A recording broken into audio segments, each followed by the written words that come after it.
आजचे अभिवचन योहानाचे 3 पत्र आणि त्याचे 2 वचन। प्रिय बंधू, जसा तुझा आत्मा सुस्थितीत आहे तसे तुला सर्व गोष्टीत सुस्थिती व आरोग्य असावे अशी मी प्रार्थना करतो। प्रिय बंधू आणि भगिनींनो, या योहानाच्या 3 पत्रामध्ये आम्हाला संत योहान एका व्यक्तीविषयी आम्हाला हे वक्तव्य करत असताना आम्हाला दिसतो आणि त्या व्यक्तीचं नाव आहे गायस। वास्तविक पाहता गायस जो आहे हा आदरातिथ्य करणारं व्यक्तिमत्व आहे। ज्यावेळेस एखादा सेवक किंवा एखादा ख्रिस्ताचा शिष्य म्हणा किंवा जे कोणी असेल, ज्यावेळेस त्याच्याकडे कोणी येत असेल तो त्या ठिकाणी त्यांचं आदरातिथ्य करणं, त्यांची राहण्याची सोय करणं, अशा गोष्टी करून त्यांना पुन्हा एकदा आपल्या गावाकडून किंवा आपल्या ठिकाणाकडून तो मार्गी लावत आणि त्या ठिकाणी त्यांच्या असणाऱ्या सर्व गोष्टी त्या ठिकाणी तो करत। कारण 5व्या वचनामध्ये जर तुम्ही बघितलं तर त्या ठिकाणी म्हटलेलं, प्रिय बंधू, अनोळखी बंधूसाठी तू जे काही करतोस ते विश्वासूपणे करतोस। त्यांनी मंडळीसमोर तुझ्या प्रीतीविषयी साक्ष दिली।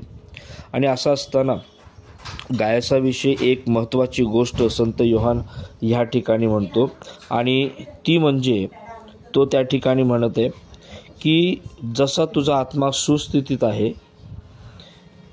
तसे तुला सर्व गोष्टीत सुस्थिती व आरोग्य असावे अशी मी प्रार्थना करतो। गायसाच्या परिस्थितीविषयी ह्या ठिकाणी काही सांगितलं नाही, पण त्याच्या एका गोष्टीविषयी आम्हाला ह्या ठिकाणी सांगितलेलं आम्हाला कळतं आणि ती म्हणजे त्याच्या असणाऱ्या आत्मिक जीवनाची सुस्थिती। आम्ही प्रत्येकजण आमच्याकडं ज्या 2 व्हीलर्स आहेत, 4 व्हीलर्स आहेत, आम्ही त्या वेल कंडिशनमध्ये ठेवण्याचा प्रयत्न करतो, त्यांना मेंटेन करतो, त्यांच्या सर्व्हिसिंग्स आम्ही व्यवस्थित करतो।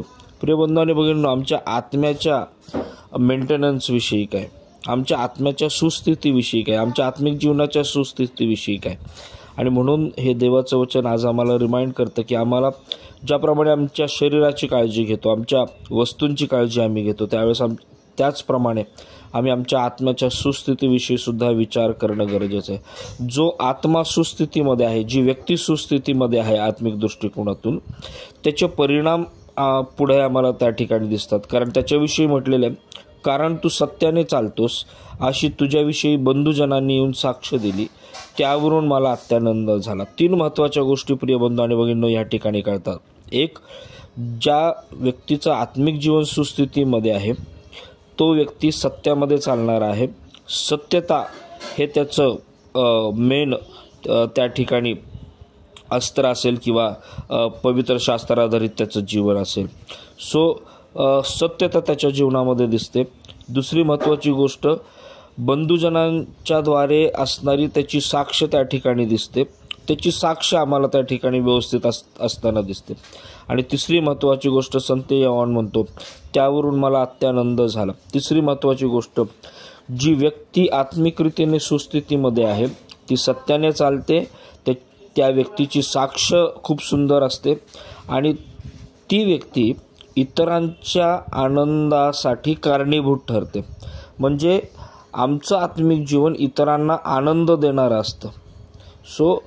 जी व्यक्ती आत्मिक सुस्थितीमध्ये आहे ती सत्यानं चालते, साक्ष तिची ख्रिस्त केंद्रित असते आणि ती इतरांना आनंद देणारी असते। प्रिय बंधू भगिनींनो, काय हे 3 महत्त्वाचे गुण आमच्या जीवनातून, आत्मिक जीवनातून इतरांपर्यंत पोहोचतात का, इतरांना दिसतात का, हा एक प्रश्न आहे। आणि म्हणून प्रिय बंधू आणि भगिनींनो, आम्ही हा विचार केला पाहिजे की जर मी स्वतःला आत्मिक म्हणवत आहे, मी स्वतःला जर प्रभूचा शिष्य म्हणवत आहे, काय माझी साक्ष कशी आहे, काय मी सत्यामध्ये चालणार आहे की जगाच्या चालीरीतीने मी कॉम्प्रोमाइज करणारं माझं जीवन आहे, जगाच्या चालीरीतीमध्ये माझं जीवन कुठल्याही गोष्टीमध्ये फ्लेक्झिबलाइज्ड होणारं जीवन आहे, की माझं जीवन इतरांना आनंद देणारं आहे का दुःख देणारं आहे, पीडा देणारं आहे का, माझ्या जीवनाकडे पाहून लोक निघून जातात अशा प्रकारचं माझं जीवन आहे का। या सर्व गोष्टींचा आम्ही विचार केला पाहिजे।